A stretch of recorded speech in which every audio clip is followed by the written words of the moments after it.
Hey guys, I want to do an important video, something that I don't see a lot of guys talking about. Well, I do in the fact that everybody knows now that there's a shortage of steroids, right? And specifically Primobolan and Mastron is what everybody's talking about. I made videos about this in the past. And so the DHT derivatives, for whatever reason, China stopped making it, but there's more to the story now, which it seems that it might be across the board, including testosterone. Underground lab testosterone might now be compromised because of the fact that perhaps China's not making it anymore. Underground sources aren't making it anymore. Therefore, many underground labs, which were, and I've heard this a lot recently, many underground labs that were, reputable, people are finding out that it is now the testosterone specifically is being underdosed or compromised. People who are taking the testosterone and they're losing gains because it's like it could be like half the dose or not even anything at all. Okay, and I heard Paul Burnett, who runs that anabolic channel. Anyway, he on YouTube. He's saying the same thing, and it's something that I speculated myself because since around the summertime, which was when a lot of the shortages started happening, I noticed when I was taking testosterone, I wasn't getting the same anabolic effects as I was last year. Like when I ran last year, 400 tests and 400 Mastron and a little bit of NPP, like I blew the fuck up, right?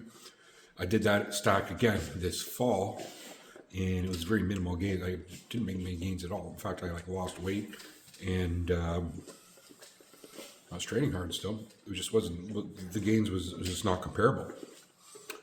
And so then I switched to, I got pharma grade now testosterone right here compared to the underground lab stuff. So this is pharma grade, and it's great. And I'm only running 150, and I'm like gaining almost like 90% what my max was before, my strength, just off a TRT dose, 150 test.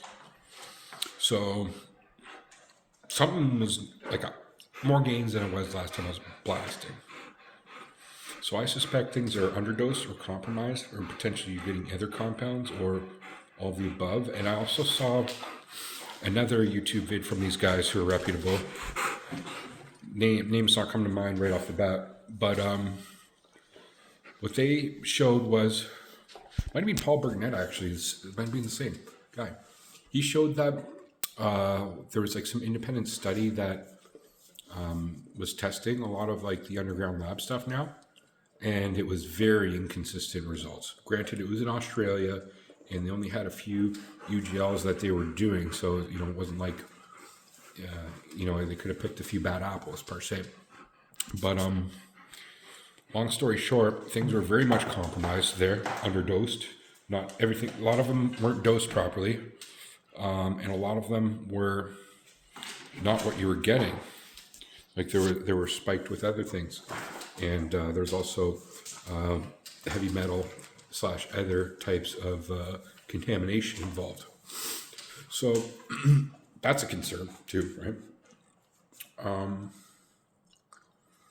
So it's really hard to know for sure unless you go to something like, if you send it to Janoschik yourself, because I wouldn't just like trust the UGL posting that they got things tested from Janoschik, and that is 96% good or whatnot.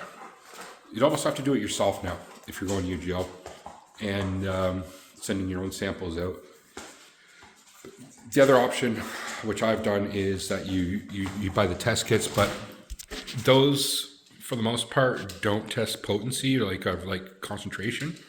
Oh, I remember there was the ones that did for testosterone and nandrolone, I believe, but since looking again for those, I couldn't find those again. It was about 2 years ago.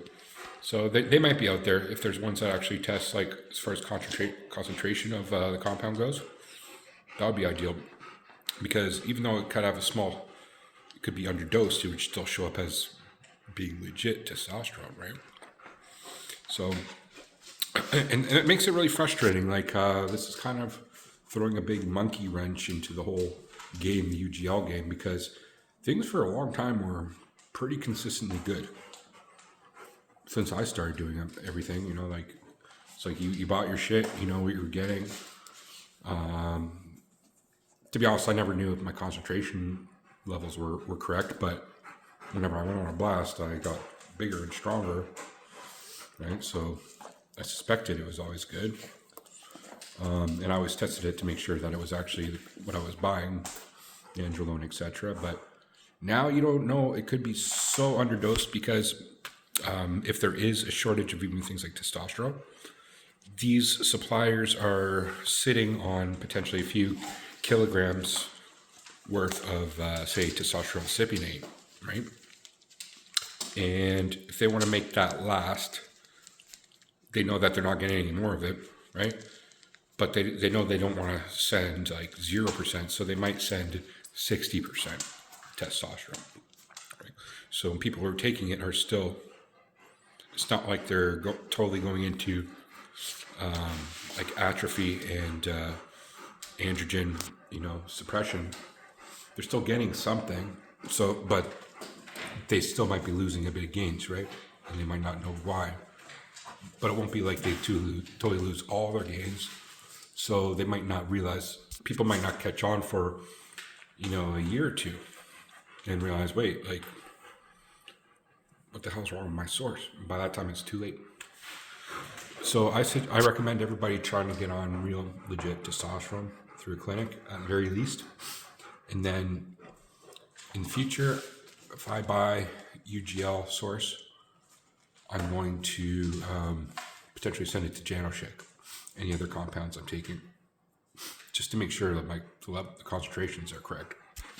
Or the other thing for just testosterone you can do is titrate it up 50 milligrams a week until you start running into estrogenic side effects. And if the concentrations were low, then, you know, you might titrate up over the course of a few weeks till you reach that point. Then you know, okay, I'm reaching estrogenic side effects. So now I know that I'm, you know, in the ballpark of doing a little bit too much test. So you just pull back a bit. Even though it might say that you're doing 600 milligrams of test, you might only be doing like 350, 400. So if you start running into sides at what is supposedly 600 tests, then pull it back to 500, right? But really, you might only be doing 350. So that's the only other option that comes to mind anyway. It's unfortunate. There might be, you know, the market might correct itself in the near future if the whole supply chain falls apart from China. There's only a number of places that manufacture these things, and if China really cracked down on them, these just handful of sources like Qingdao, Sigma Chemical Company, a few other ones, then yeah, the whole supply chain might be cut off from a lot of the domestic UGLs that are supplying, you know, everybody in your country. So that's pretty much all I had to say about that. But it's a bit more of a development to the story on just the whole thing that it's only Tessa and Primo that are shortage. It could be all across the board. Most concerning thing was testosterone. Is testosterone going to be a supply chain issue on that one in the UGL world? I think a lot of people will run into trouble if that's going to be the case in the near future. Anyway, thanks for watching, guys. What are your thoughts on this video? Leave in the comments section below. Peace.